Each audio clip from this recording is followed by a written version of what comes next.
kalau saya dokter Vila, dokter spesialis anak, saya bekerja di Rumah Sakit Hasan Sadikin dan beberapa rumah sakit swasta di Kota Bandung.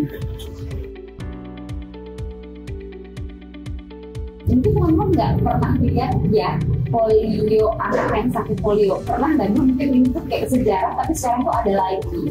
Jadi di mana anak-anak Indonesia kakinya layu ya, jadi nggak bisa jalan seumur hidupnya.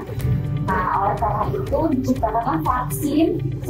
Ini tuh polio tuh sempat menjadi kejadian luar biasa ya, karena banyak korbannya. Nah, dengan adanya vaksin polio, maka kita sekarang udah mulai jarang kan, bahkan nggak ada loh gitu anak-anak yang terinfeksi polio.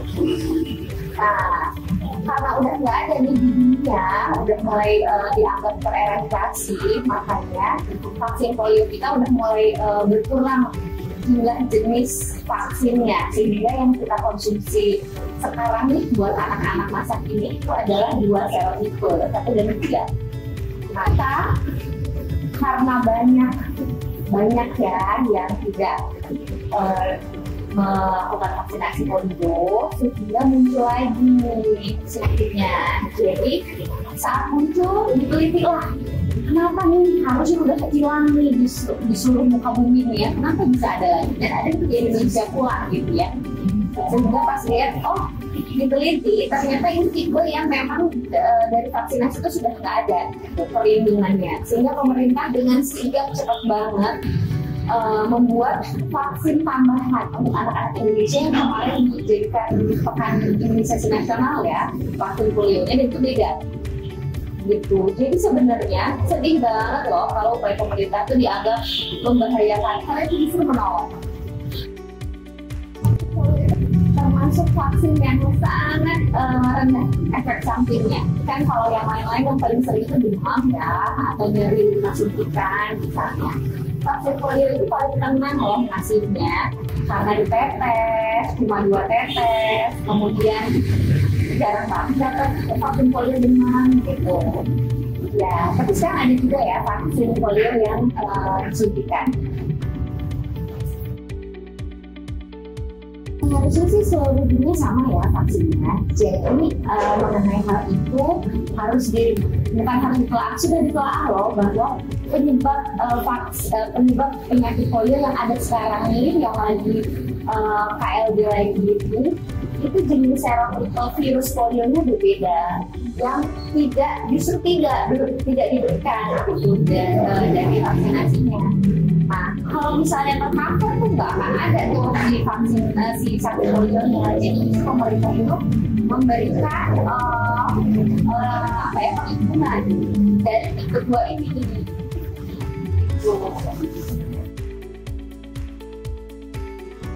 Sebenarnya jenis vaksinnya aja, jadi biar lengkap sebenarnya, gampangnya gitu. Jadi kalau anak-anak yang ditetes itu kan biasanya pemberiannya 3 kali ya. Nah, nanti yang keempatnya itu dikombinasi atau dibarengin sama ya IPV. IPV itu yang suntik.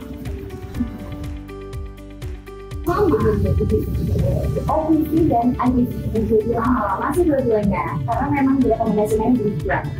Dan tipe 2 itu yang sekarang KLB, yang biasanya ditambahkan oleh pemerintah, jadi lewat PIN.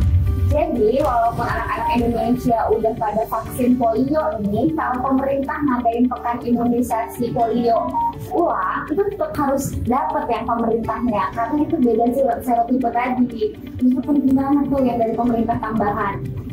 Karena biasa ya kalau vaksinasi itu dia harus diupayakan supaya kekebalannya mencapai target yang dibutuhkan, dan itu kenapa berkali-kali itu sudah ada penelitiannya, kenapa polio misalnya 4 kali, kenapa DPT 4 kali, kenapa BCG cuma sekali, nah itu ada penelitiannya.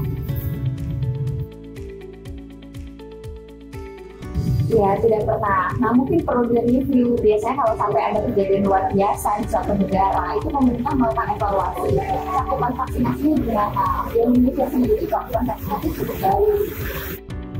Oke, buat bunda-bunda yang lagi cemas nih tentang pemberitaan vaksin polio menyebabkan kelumpuhan, tenang aja, justru kalau misalnya tidak dapat vaksinasinya, resiko kita lebih tinggi.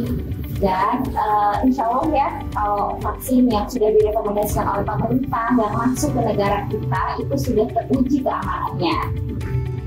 Semoga tetap memberikan vaksinasi. Hai, jangan percaya hoax. Kalau nemu hoax, jangan lupa cek dan cek di Jabar Saber Hoax.